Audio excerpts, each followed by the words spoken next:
28 мая в Северной Осетии во Дворце молодежи прошел второй международный многожанровый конкурс детского, юношеского и взрослого творчества «Сияние Кавказа», где детский хор при президенте Республики Южная Осетия стал лауреатом первой степени. В конкурсе принимало участие множество талантов в области различных видов искусства. Выступали как творческие коллективы, так и солисты.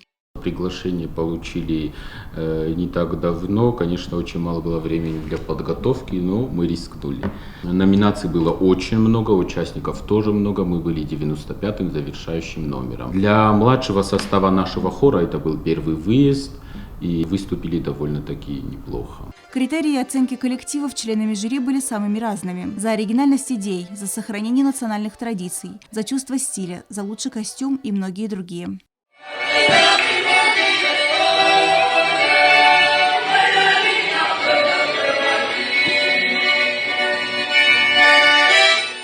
За сохранение национального песенного искусства дипломом был награжден руководитель хора Сармат Кабисов. Благодарственное письмо за мастерство хормейстера и личный вклад в обучение детей средствами хорового искусства была награждена хормейстер Лианом Зареулишвили в номинации «Сольное пение». Творческий коллектив из Цхинвала исполнил произведения Аланте Фелтерте на музыку и слова Аниси Медзатцета и город-герой Цхинвал, музыка и слова Марины Дзыгоевой.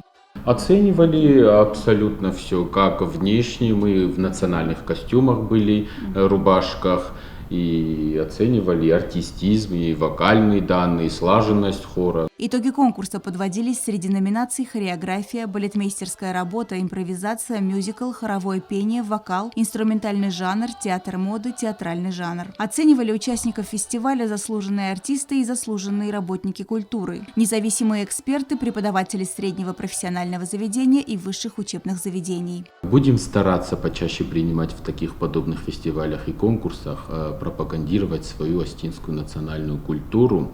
И также для хора это большой стимул как для каждого из хориста, так и для всего коллектива. На конкурсе было заявлено, что обладатель гран-при получает право на скидку и участие в Московском международном конкурсе творческого объединения «Сияние». Марьяна Чочиева, Ринат Медоева, Оксана Таттаева. Информационный выпуск сегодня.